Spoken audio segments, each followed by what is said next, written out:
Waheshimiwa wabunge, asanteni sana.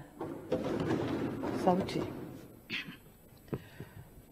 Mheshimiwa Spika Dr. Tulia Ackson, Spika wa Bunge la Jamhuri ya Muungano wa Tanzania, Mheshimiwa Jakaya Mrisho Kikwete, Rais mstaafu wa Jamhuri ya Muungano wa Tanzania, Mheshimiwa Hussein Ali Mwinyi, Rais wa Zanzibar na Mwenyekiti wa Baraza la Mapinduzi, Mheshimiwa Kassim Majaliwa, Waziri Mkuu wa Jamhuri ya Muungano wa Tanzania, Mheshimiwa Frederick Sumaye na Mheshimiwa Mizengo Kayanza Pinda, mawaziri wakuu wastaafu wa Jamhuri ya Muungano wa Tanzania, Mheshimiwa Doto Mashaka Biteko, Naibu Waziri Mkuu na Waziri wa Nishati, Mheshimiwa Musa Zanzungu, Naibu Spika wa Bunge la Jamhuri ya Muungano wa Tanzania, waheshimiwa mawaziri na manaibu mawaziri, waheshimiwa wenye viti na waheshimiwa wabunge wote wa Bunge la Jamhuri ya Muungano wa Tanzania, Mheshimiwa Hamza Said Johari, mwanasheria mkuu, na ndugu Baraka Leonard, katibu wa Bunge la Jamhuri ya Muungano wa Tanzania, viongozi mbalimbali, waalikwa wenzangu, siku hii, mabibi na mabwana, habari za mchana. Jamhuri ya Muungano wa Tanzania. Mheshimiwa Spika, hakika tunayo kila sababu ya kumshukuru Mwenyezi Mungu mwingi wa rehema kwa kutuwezesha kufikia kushuhudia shughuli hii adhimu katika historia ya bunge letu tukufu.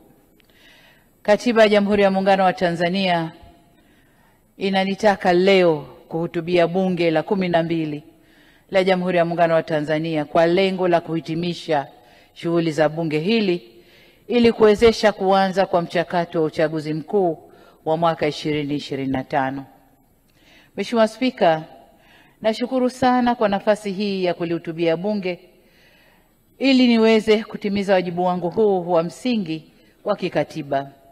Shukrani nyingi ni kwa uongozi wako shupavu, mahiri na wenye weledi mkubwa.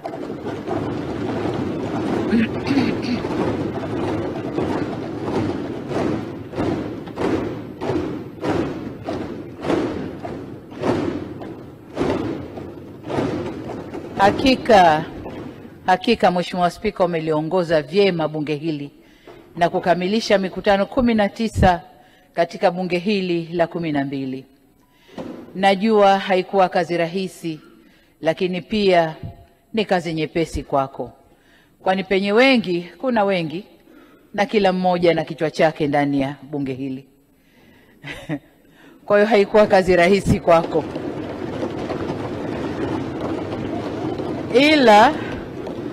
ila kwa uhodari mkubwa umeweza kufikisha mashua yetu bandarini kama wanavyofanya manahodha makini. Katika historia ya nchi yetu, wewe ni mwanamke wa pili kushika wadhifa huu wa juu kabisa katika mhimili huu wa kutunga sheria.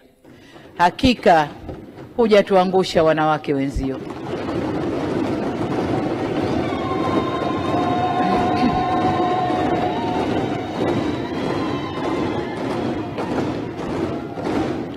Mheshimiwa Spika, uzoefu wako wa kitaifa na kimataifa umekuwa chachu inayohakikisha kazi hii inafanyika kwa viwango vya hali ya juu na hivyo kuendelea kulijengea heshima bunge letu. Hongereni sana. Aidha, Mheshimiwa Spika, nikupongeze kwa kutekeleza majukumu haya sambamba na majukumu yako ya rais wa 31 wa Umoja wa Mabunge Duniani. Mheshimiwa Spika, kule nako umeweka historia ya kuwa mwanamke wa kwanza kutoka Afrika kuchaguliwa kushika nafasi hiyo. Tunakupongeza sana kwa kuitumikia ipasavyo nafasi hiyo. Mheshimiwa Spika, vile vile niwashukuru naibu spika Mheshimiwa